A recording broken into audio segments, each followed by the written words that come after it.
여기 일본 맞잖아. 애들이 도대체 왜 이런 거야? 과거 우리나라 젊은이들이 한국어와 영어를 섞어 말했던 것처럼 일본 여고생들 사이에 한국어를 섞어 말하는 것이 유행처럼 번지고 있다고 합니다. 심지어 너무 자주 쓰는 말들은 사전에 등재해야 하는 것 아니냐는 얘기도 들릴 정도인데요. 극우염안에 가까웠던 한 여고생과 그 가족이 어떤 변화를 겪게 되었는지 바로 알아보겠습니다. 저는 캐나다 밴쿠버에서 고등학교에 다니고 있는 17살 사울이라고 해요. 아버지께서 주재원으로 발령받으셔서 어릴 때부터 캐나다에서 자랐지만 제 가슴속에는 늘 일본에 대한 자부심이 가득해요. 일본의 섬세한 음식 문화와 정갈한 다도, 예절 그리고 세계를 사로잡은 애니메이션과 게임 문화까지 우리 일본의 모든 것이 자랑스럽죠. 어릴 때부터 저는 일본 문화의 우수성을 깨닫고 자랐어요. 특히 우리의 음식 문화는 정말 대단하다고 생각해요. 스시나 라멘 같은 요리는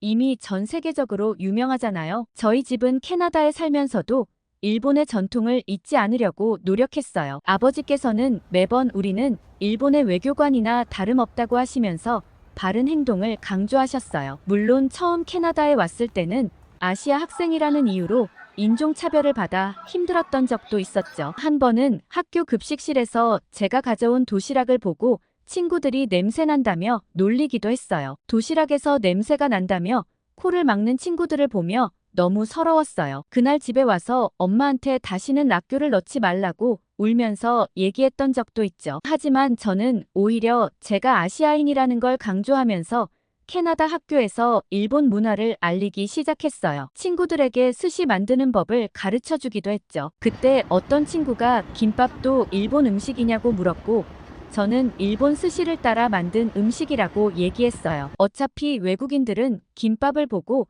일본 문화라고 생각하는 것 같더라고요. 어쨌든 우리 일본 문화가 먼저였고 더 고급스러운 느낌이잖아요. 그리고 친구들을 집으로 초대해 일본 애니메이션 상영회를 열기도 했어요. 특히 나루토나 원피스 같은 인기 애니메이션을 소개하면서 친구들의 관심을 끌 수 있었어요. 처음에는 몇몇 친구들만 관심을 보였지만 점점 더 많은 친구들이 모이기 시작했어요. 일본 문화의 매력을 알아가는 친구들을 보면서 제가 마치 작은 문화대사가 된 것 같더라고요. 특히 학교 문화 행사가 있던 날은 일본의 전통 의상인 유카타를 입고 등교하기도 했어요. 화려한 꽃무늬의 유카타를 입고 등장했을 때 친구들의 반응은 정말 대단했어요. 일본 전통 옷이냐며 예쁘다는 말을 들으면서 어깨가 으쓱했죠. 만약 한국의 한복이나 중국의 치파오로는 절대 이런 반응을 못 이끌어냈을 거란 생각이 들어요. 한국 한복은 그저 펑퍼짐하기나 하고 치파오는 너무 외설적인 느낌이죠. 유카타만큼 단정하고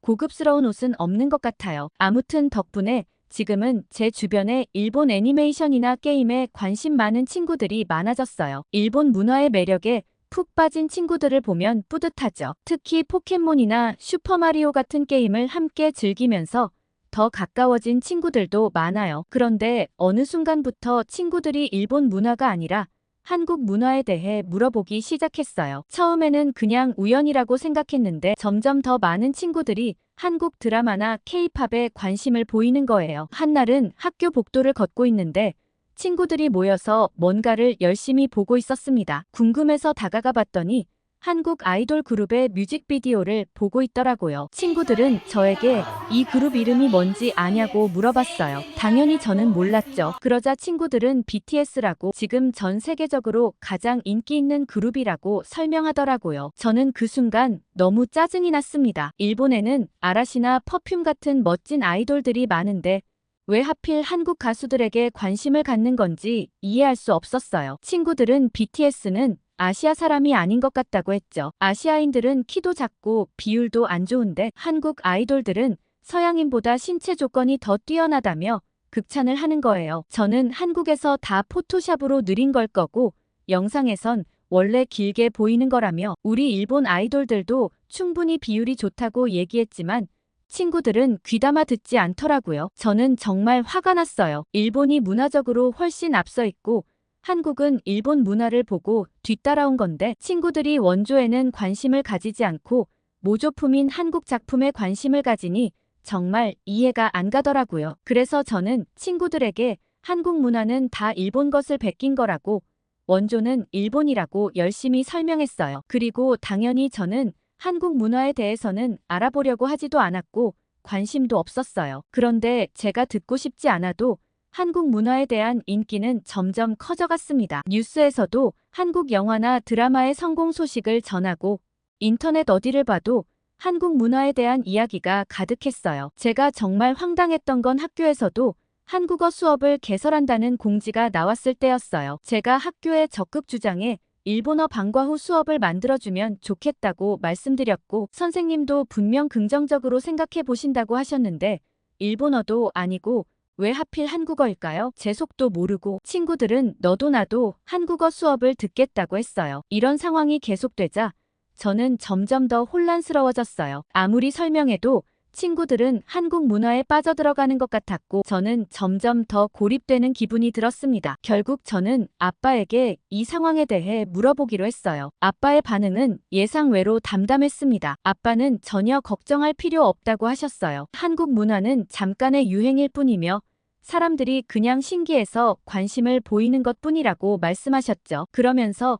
아빠는 천박한 한국의 딴따라 문화에 신경 쓸 필요 없다며 우리 일본은 수천 년의 역사와 전통을 가진 나라이기 때문에 중간에 우리 식민지였던 한국 같은 나라와는 비교도 안 된다고 하셨죠. 그리고 지금 한국 문화의 기반은 전부 일제강점기 때 우리가 알려준 거라는 말을 하셨어요. 저는 그 말을 듣고 한국이 배은망덕하다는 생각도 들더라고요. 아빠는 한국은 문화도 없는 나라라며 우리가 일제강점기 때 준 것들로 겨우 먹고 살고 있는 거라고 하셨어요. 한국의 음식이며 옷이며 전부 일본 문화를 그대로 모방해서 만든 거라고 하셨죠. 저는 그 말을 듣고 한국 문화가 인기가 많은 건 결국 우리 일본 문화가 우수하다는 증거이니 좋아해야 하는 건가 싶은 생각도 들었습니다. 그리고 얼마 지나지 않아 드디어 아빠의 파견이 끝나고 일본으로 돌아오게 되었어요. 어릴 때 잠깐 와본 적은 있지만 사실상 처음 오는 거나 다름없어서 정말 기대됐습니다. 일본에 돌아오면 제가 그토록 자랑스러워하던 우리 문화를 마음껏 즐길 수 있을 거라고 생각했어요. 등교 첫날 저는 설렘 반 긴장 반의 마음으로 학교에 갔습니다. 선생님께서 저를 소개해 주시자 친구들이 저에게 관심을 보이기 시작했어요. 캐나다에서 왔다는 말에 친구들은 눈을 반짝이며 질문을 쏟아냈죠. 나이아가라 폭포를 봤냐거나 메이플 시럽은 정말 맛있는지 겨울에는 얼마나 추운지 물어보더라고요. 저는 기분 좋게 캐나다에서의 경험을 이야기하기 시작했어요. 친구들은 저의 이야기에 귀 기울이며 감탄사를 연발했어요. 그런데 갑자기 옆에 있던 친구가 제가 전혀 알아들을 수 없는 말을 했어요. 처음에는 제가 잘못 들은 줄 알았는데 주변 친구들이 모두 그 말에 맞장구를 치는 거예요. 마치 외계어로 대화하는 것 같았죠. 자세히 들어보니 그게 한국어라는 걸 알게 되었어요. 저는 깜짝 놀라서 친구들에게 왜 한국어를 쓰냐고 물어봤어요. 그러자 친구들은 이게 요즘 유행이라고 말하더라고요. 한국어를 잘하진 못하지만 대화할 때 한국어를 섞어 쓰는 게 멋있고 재미있다고 했죠. 저는 그게 뭐가 멋있는지 도저히 이해할 수 없었어요. 왜 하필 한국어일까요? 우리는 일본인인데 말이에요. 친구들이 이상해 보였고 다음 쉬는 시간에는 다른 친구들을 찾아가야겠다고 생각했습니다. 하지만 놀랍게도 반의 모든 아이들이 대화 중에 불쑥불쑥 한국어를 사용하고 있었어요. 저는 그 말들이 무슨 뜻인지 전혀 알 수 없어서 너무 답답했습니다. 마치 제가 외국인이 된 것 같은 기분이었어요. 게다가 한국어만이 문제가 아니었어요. 친구들의 대화 주제도 거의 다 한국 아이돌이나 한국 드라마였습니다. 한 친구가 일본 아이돌은 키가 너무 작은데 한국 아이돌들은 어떻게 그렇게 길쭉길쭉한지 모르겠다고 말하더라고요. 같은 아시아인인데 너무 다르다며 부러워하는 모습을 보고 저는 어떻게 반응해야 할지 몰랐어요. 심지어 한국 예능 프로그램 얘기까지 나왔어요. 친구들은 한국 예능이 얼마나 재미있는지, 어떤 프로그램이 요즘 대세인지 열심히 토론하고 있었죠. 저는 그저 멍하니 듣고만 있을 수밖에 없었어요. 하루 종일 저는 대화에 끼지도 못하고 이야기만 듣다 왔어요. 정작 제가 그토록 자랑스러워하던 일본 문화에 대해서는 아무도 관심이 없는 것 같았죠. 집으로 돌아오는 길, 저는 정말 속상했어요. 캐나다에서는 제가 일본 문화를 알리는 역할을 했었는데 정작 일본에 와서는 오히려 제가 소외된 느낌이었어요. 왜 친구들은 우리나라 문화보다 한국 문화에 더 관심이 많은 걸까요? 저는 이해할 수 없었습니다. 집에 도착해서 아빠께 오늘 있었던 일을 말씀드렸어요. 아빠는 잠시 생각에 잠기더니 이렇게 말씀하셨죠. 사오리야, 걱정하지 마. 이건 그저 일시적인 유행일 뿐이야. 곧 사람들은 우리 일본 문화의 우수성을 다시 깨닫게 될 거야. 하지만 저는 아빠의 말씀에 확신이 서지 않았어요. 학교에서 본 친구들의 모습은 단순한 유행 이상으로 보였거든요. 친구들은 정말로 한국 문화를 좋아하고 즐기고 있는 것 같았어요. 저는 이제 어떻게 해야 할지 모르겠다는 생각이 들었죠. 제가 알고 있던 일본, 제가 자랑스러워하던 일본의 모습이 여기에는 없는 것 같아요. 오히려 제가 이방인이 된 것 같은 기분이 들더라고요. 다음 날, 저는 무거운 마음으로 학교에 등교했어요. 예상대로 한국어와 한국 문화를 모르는 저는 친구들 사이에서 점점 소외되기 시작했습니다. 캐나다에 있을 때는 인종차별 때문에 힘들었는데 이제 일본에 와서 많은 친구를 사귀겠다고 생각했던 제 기대는 무너져 내렸어요. 한국어 때문에 친구들과 어울리지 못할 줄은 상상도 못했죠. 그렇게 외롭게 학교를 다니다 보니 정말 한국어를 배워야 하나 싶은 생각까지 들었어요. 하지만 도저히 자존심이 허락하지 않았습니다. 일본인인 제가 왜 한국어를 배워야 하는 걸까요? 그러던 어느 날 유카라는 친구가 저에게 다가왔어요. 유카는 한국어를 굉장히 잘하는 친구여서 친구들이 다들 유카에게 한국어를 물어보더라고요. 게다가 한국 문화에 대해 정말 잘 알고 있는 친구였어요. 그래서 그런가 유카는 우리 반에서 인기가 많은 애였는데 갑자기 왜 저한테 말을 거는지 의아했습니다. 유카는 오늘 수업 마치고 뭐 하냐고 물어보더니 자기와 함께 시간을 보내지 않겠냐고 제안했어요. 도대체 왜 유카가 저에게 이런 호의를 베푸는지 이해할 수 없었어요. 그렇지만 워낙 오랜만에 누군가가 저에게 관심을 보여주는 거라 마치고 같이 시간을 보내자고 했죠. 수업이 끝나고 유카를 따라 나섰는데 도착한 곳의 거리의 모습에 깜짝 놀랐어요. 간판에 한국어가 쓰여 있고 여고생들이 굉장히 많이 모여 있었거든요. 도쿄 한복판에 이런 장소가 있다는 게 믿기지 않았습니다. 유카는 제게 설명해 주었어요. 이미 친구들 사이에서 한국 문화가 유행한 지 오래됐다고 해요. 제가 외국에 살다 와서 잘 모르는 것 같아 안타까운 마음이 들었대요. 일본에서 한국 문화는 이제 일상이 되었다고 해요. 심지어 일본 가수들도 이제 한국어로 노래를 부른다고 하더라고요. 유카는 한국 문화를 무조건 배척하지 말고 한번 경험해보면 나쁘지 않을 거라고 생각해서 저를 데려왔대요. 저는 충격을 받은 채로 유카를 따라 근처 공원으로 향했습니다. 공원 벤치에 앉아 저는 처음으로 제 속마음을 털어놓았어요. 사실 그동안 외국에서 인종차별을 당하고 일본에 오면 친구가 많을 줄 알았는데 친구들이 다들 너무 낯설어서 힘들었다고 말이에요. 그간 일본이 가장 좋고 최고라고 생각했는데 그게 아닌 것 같아서 혼란스럽다는 것도 고백했어요. 사실 캐나다에 있을 때도 친구들이 한국 문화에 관심을 많이 가졌었다는 얘기도 했죠. 그때는 그게 일시적인 유행이라고 생각했는데 일본에 와서 보니 그게 아니더라고요. 유카는 제 이야기를 열심히 들어주었어요. 그러더니 이어폰을 건네주었죠. 저는 궁금한 마음에 이어폰을 귀에 꽂았어요. 그때 흘러나온 노래는 한국 노래였습니다. 유카는 이게 BTS의 노래라고 했어요. 저는 놀랐어요. BTS 하면 시끄럽고 격한 노래만 있는 줄 알았는데 이렇게 잔잔한 멜로디의 노래가 있는 줄은 몰랐거든요. 노래를 들으며 저도 모르게 마음이 편안해지더라고요. 유카는 제게 말했어요. 한국 문화는 단순히 유행이 아니라 진심으로 좋아할 만한 가치가 있는 문화라고요. 그리고 이걸 받아들인다고 해서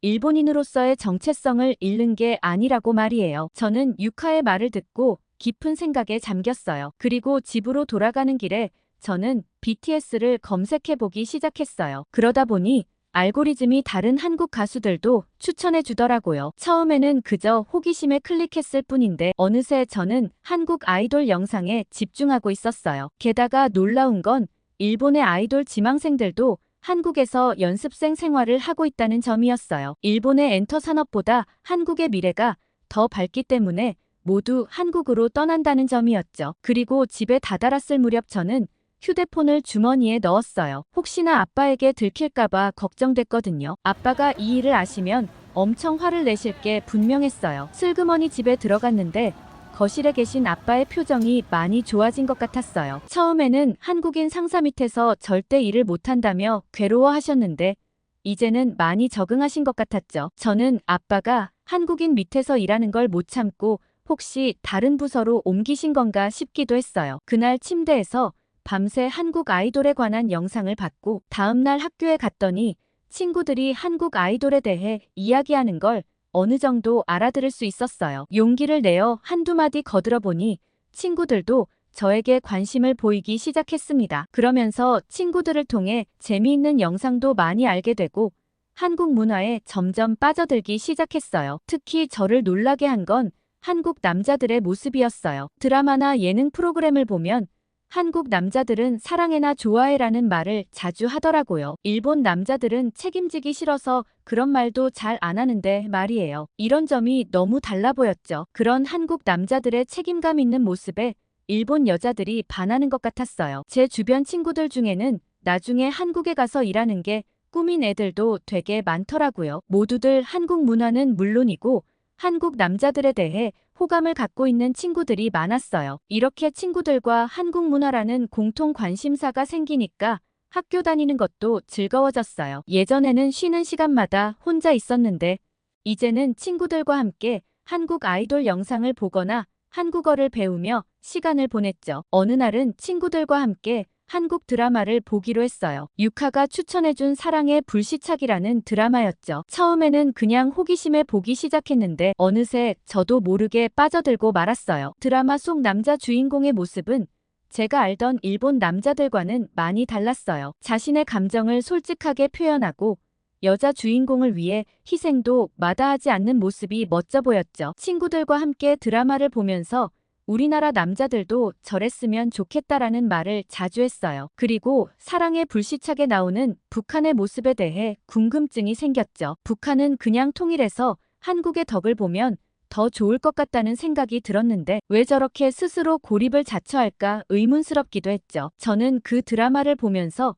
한국 역사가 궁금하다는 생각도 들었어요. 그리고 스스로 너무 달라진 모습에 낯설었죠. 그러던 어느 날 평소와 다른 분위기로 집에 돌아왔어요. 엄마가 하루 종일 바쁘게 움직이고 계셨거든요. 오늘 저녁에 손님이 오신다며 음식을 준비하고 계셨는데 저는 정말 의아했어요. 우리 부모님은 원래 손님 초대하는 걸 싫어하셔서 그동안 집에 누가 온 적이 거의 없었거든요. 엄마께 여쭤보니 아빠의 직장 상사인데 아빠를 많이 도와주셔서 고마운 마음에 초대하는 거라고 하셨어요. 저는 엄마 지시대로 거실을 정리하기 시작했죠. 그런데 아빠가 집에 오셨을 때 아빠가 데려온 손님을 보고 저는 깜짝 놀랐어요. 그분은 한국 사람이었거든요. 아빠는 원래 한국 사람을 정말 싫어하셨어요. 심지어 한국인 상사 때문에 일을 그만두겠다고 하셨을 정도였죠. 그런데 갑자기 웬 한국 사람을 데리고 오셨는지 저는 이해가 안 갔어요. 심지어 그분은 아빠가 그렇게 싫어했던 한국인 상사더라고요. 아빠에게 묻고 싶은 말이 많았지만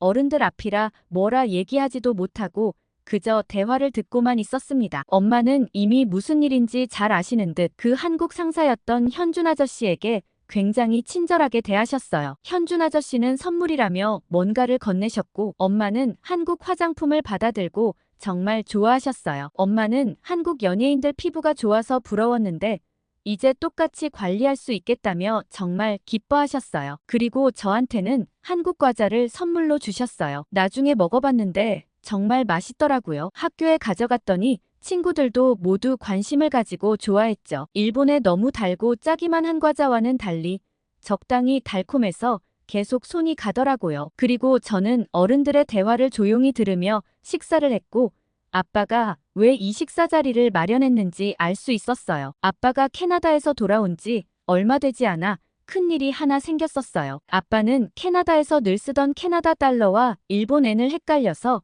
발주 오더를 내리셨다고 했죠. 아래 직원은 뭔가 이상했지만 아빠 연차에 설마 이런 실수를 했을 거라고는 상상도 못했던 직원이 결제를 했다고 하더라고요. 평소보다 훨씬 더 많은 물건을 발주해버렸고 전부 회사의 적자로 남을 수밖에 없는 상황이었죠. 이 상황에 현준 아저씨는 아빠에게 화를 내지도 않고 해결해볼 방법을 찾아보자며 밤낮 없이 일하셨대요. 그러면서 절대 불가능할 것 같던 회사의 납품을 성공시켰고 다행히 아빠가 실수한 발주량을 전부 해결하셨대요. 하마터면 이 일로 아빠가 잘릴 수도 있었고 잔뜩 깨질 수도 있었는데 오히려 이 일을 계기로 새로운 거래처까지 생겨버렸으니 아빠도 그 능력에 감탄했다고 했죠. 그리고 현준 아저씨의 능력을 인정하고 앞으로 더 열심히 일해야겠다고 생각하셨대요. 저는 이 이야기를 들으면서 정말 놀랐어요. 아빠가 그토록 싫어하시던 한국인 상사가 이렇게 좋은 분일 줄은 몰랐거든요. 그리고 아빠의 태도가 이렇게 바뀔 수 있다는 것도 신기했어요. 그리고 더 놀라운 건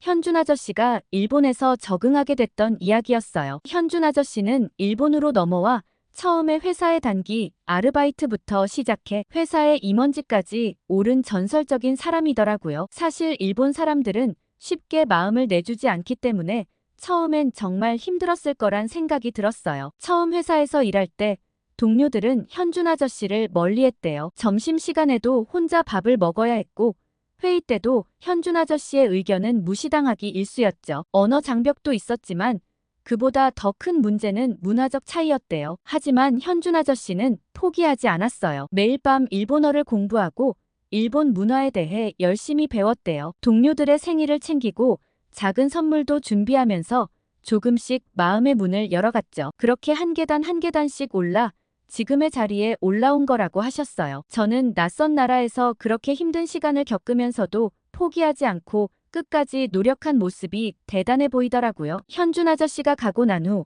아빠는 깊은 한숨을 내쉬셨어요. 그동안 아빠의 편협한 시각이 부끄럽다고 하셨죠. 그러면서 아빠는 저에게 놀라운 사실들을 말씀해 주셨어요. 한국의 GDP뿐만 아니라 진위, 같은 가구당 순자산 등 여러 가지 경제 지표들이 일본을 추월했다고 하더라고요. 지난 2분기 수출액 또한 한국이 일본보다 14억 달러 앞서면서 2025년 수출액까지 추월할 것이라는 전망이 나왔대요. 아빠는 이런 한일 역전 현상에 대해 일본 내에서는 이러한 뉴스가 많이 안 나온다고 해요. 일본에서는 주로 G7 국가와만 비교하려고 해서 한국이나 다른 아시아 국가를 약간 배제하고 있는 느낌이 든다고 하셨죠. 아빠 말씀으로는 많은 일본인들이 이런 사실을 모른대요. 한국이 몇 위에 있고 일본이 어디에 있는지, 심지어 한국이 진위에서도 일본을 추월했다는 사실도 모르는 사람들이 많다고 해요. 아빠는 일본 언론에서는 일본이 뒤처지고 있다는 걸 철저히 숨기려고 하는데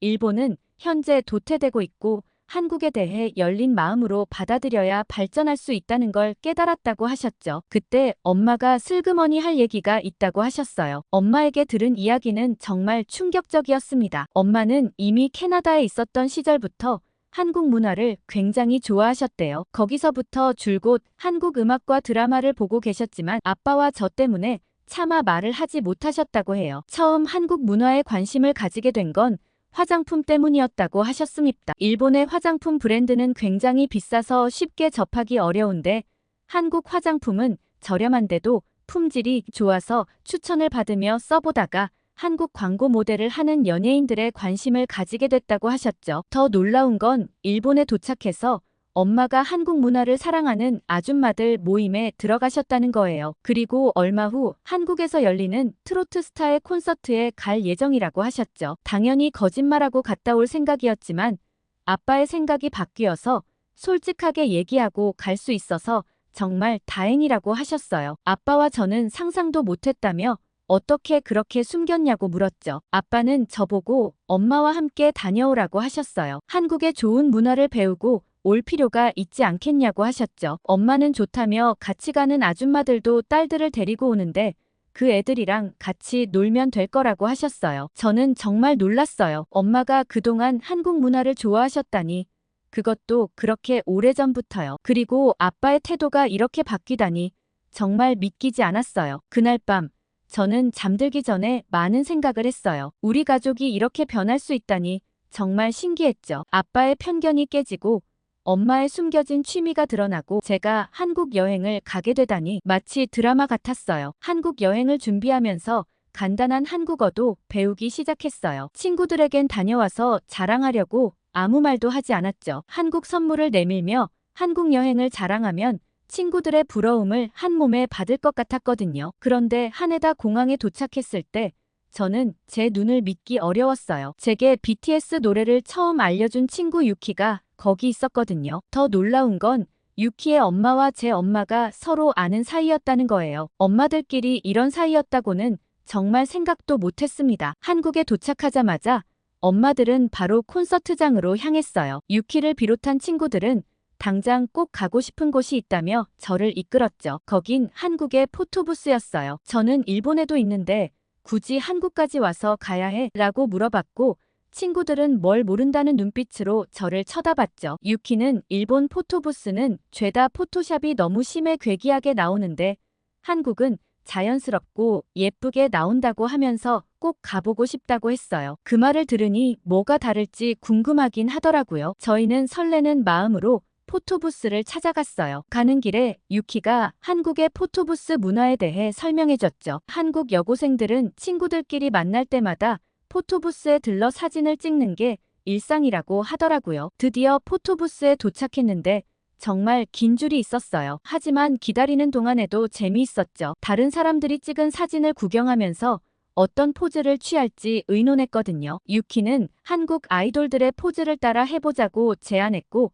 친구들끼리 건물에 비친 모습을 보고 막 연습했어요. 드디어 우리 차례가 되었을 때 저는 정말 흥분됐어요. 부스 안으로 들어가니 정말 신기했죠. 화면에 여러 가지 필터와 스티커 옵션이 있었는데 한국어를 잘하는 유키가 있어서 어렵지 않았어요. 그리고 사진을 찍는 동안 정말 즐거웠어요. 서로 웃기는 표정을 짓고 재미있는 포즈를 취하면서 계속 웃었죠. 내 컷을 찍는 동안 시간이 정말 빨리 지나가더라고요. 마지막 컷을 찍을 때는 모두 함께 점프를 했는데 그 순간이 영상으로도 남는다는 걸 알고 더 신나게 뛰었죠. 사진이 인화되는 동안 우리는 휴대폰으로 영상을 확인했어요. 정말 신기했어요. 사진을 찍는 순간부터 마지막에 나오는 순간까지 모든 게 담겨 있었거든요. 유키 말대로 일본 포토부스와는 정말 달랐어요. 너무 자연스럽고 예쁘게 나와서 놀랐죠. 인화된 사진을 받아들고 우리는 부스 밖에 있는 꾸미기 공간으로 갔어요. 여러 가지 색깔의 펜과 스티커가 준비되어 있었죠. 우리는 각자의 사진을 꾸미면서 또 한바탕 웃었어요. 유키는 제 사진에 한글로 사랑해라고 적어줬고 정말 마음에 들었어요. 카페에서 나와 우리는 거리를 걸으면서 한국의 분위기를 만끽했어요. 길거리 음식 가게에서 떡볶이와 어묵을 사 먹었는데 정말 맛있더라고요. 유키는 한국 길거리 음식이 세계에서 제일 맛있다고 했어요. 다음에 오면 더 다양한 걸 먹어보자고 했죠. 그렇게 시간이 흘러 저녁이 되어 엄마들과 만나기로 한 장소로 향했어요. 콘서트를 보고 오신 엄마들은 정말 신나 보이셨죠. 엄마는 제가 본 적 없는 표정으로 환하게 웃고 계셨어요. 엄마가 그렇게 행복해하시는 모습을 보니 저도 덩달아 기분이 좋아졌죠. 호텔로 돌아가는 길에 엄마는 오늘 하루 어땠는지 물어보셨어요. 저는 포토부스 이야기부터 길거리 음식 얘기까지 신나게 털어놓았죠. 엄마는 제 이야기를 들으시면서 연신 고개를 끄덕이셨어요. 그러면서 내일은 더 재미있는 곳에 데려가 주겠다고 약속하셨죠. 호텔 방에 들어와 잠자리에 들면서 저는 오늘 하루를 되새겨봤어요. 한국에 와서 겪은 첫날이었는데 정말 즐거웠죠. 일본에서는 경험할 수 없었던 새로운 것들을 많이 보고 느꼈어요. 특히 포토부스에서 찍은 사진과 영상을 보면서 한국의 문화가 얼마나 창의적이고 재미있는지 다시 한번 느꼈죠. 내일은 또 어떤 재미있는 일들이 기다리고 있을까 생각하니 잠이 오지 않았어요. 하지만 이내 피곤함이 밀려와 눈을 감았죠. 꿈속에서도 오늘 찍은 사진 속 우리들의 웃는 얼굴이 계속 떠올랐어요. 한국에서의 첫날 밤, 저는 행복한 마음으로 깊은 잠에 빠져들었습니다. 오늘 사오리 씨의 사연 어떻게 들으셨어요? 일본 젊은 세대는 아예 기성세대와 노선 자체가 다른 것 같아요. 앞으로 일본 기성세대가 한국을 더 많이 응원해주길 바랍니다. 일본 구구혐한에 대해 어떻게 생각하시는지 댓글 많이 달아주시고 좋아요, 구독 꼭 눌러주세요. 감동 필름이었습니다.